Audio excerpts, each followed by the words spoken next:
Andy Griffin with Monday Mojo. This week's quote comes from Josefa Iloilo. I will from this day strive to forge togetherness out of our differences. Now, he was the president of Fiji from 2000 to 2009, and he was known for not interfering in political disputes, but reaching out to disaffected factions. Do you see it? It's happening right in front of you every day, right now.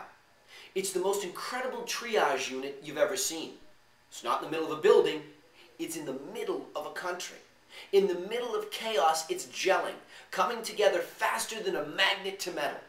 It matters not what's in the way either. Language or culture barrier, economic differences, status gaps, all irrelevant. What am I talking about? Haiti. A natural disaster that has left an already struggling nation completely decimated. An unexplainable natural disaster that displayed no prejudice in its ire, leaving children parentless, elderly wandering, and everybody heartbroken and confused. Why? How? The questions abound as we all try to make sense of it. But you can see one clear theme: action. Nations are rallying, people that only days before were divided by the nonsense of political affiliations, religious differences, and just old-fashioned prejudices are bonding. 3 former presidents of the United States gathering to brainstorm on how best to help. Celebrities doing an all-night telethon to raise money. Average Joe and Jane texting $10 to a country they've never even seen before or know nothing about. Israeli and French search teams digging through rubble into the night in a frantic pace just to save even one more life.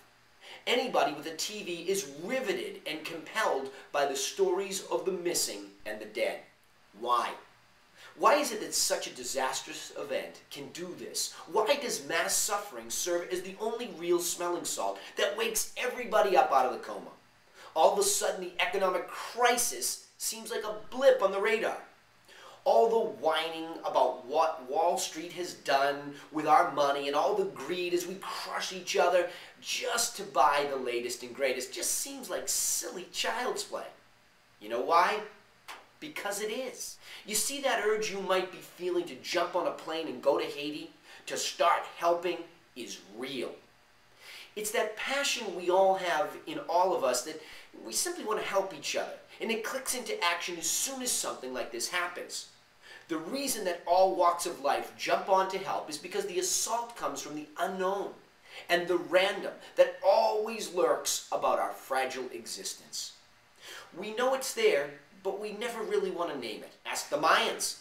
They believe the big one is right around the corner in 2012. Whether it is or isn't is irrelevant. It might as well be today, because we need a real wake-up call. We need a collective slap, because we're much better than the way we behave. You're seeing it live on TV. You're feeling it in your own heart, and it's compelling you. Deep inside, our own mortality is perhaps one of our greatest fears. And when we see it cast upon our fellow humans, we cringe. And we rise up with a strange adrenaline that's powered by a passionate love that knows no boundaries and is never limited by embarrassment. It'll be a while, but we know what happens as time marches on. We'll forget. We'll no longer feel the fresh wound. We'll jump back off the bandwagon and retreat to our routine and go back to scratching out our own piece of the pie. Back to filling our own tree with nuts so that we can make it through another year. Back to that safe place where strangers become just that again, until the next time the world seems to be falling off its axis. Why does this have to be the case? I mean, why can't we stay in this helpful mode? Can you imagine what would really happen if we kept all these rafts tied together? What if all the former presidents were part of an inner circle of advisors to the current one? What if the French and Israeli search teams were always on call together, constantly sharing new techniques and making greater distinctions? What if all the doctors could share their research and make the tiniest of improvements faster? What if all this aid to Haiti and other underdeveloped countries continued to arrive and was actually used for the right stuff? Schools, buildings, books, food, clean water. Do you ever wonder, is there really a higher power looking down upon us and wondering when we'll finally take all these clues and make the best of them? the same way you might look at a child and hope that they finally get it.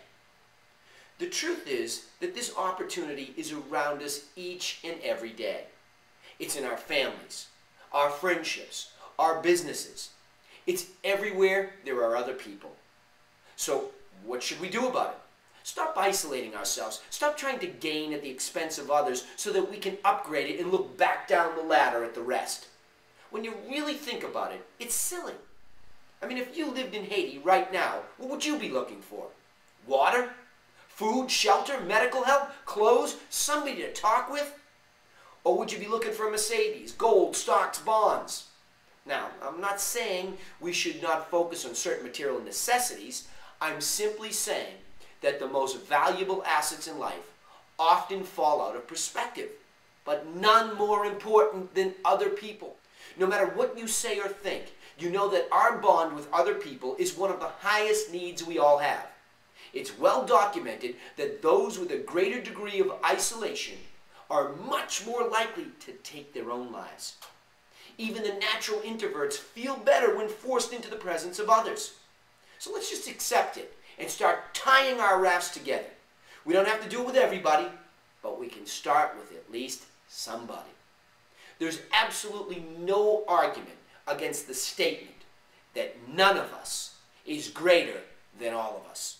Hey, this is Danny Griffin with another Monday Mojo brought to you by freethinkingtools.com, reminding you to think and thrive. We'll see you next time.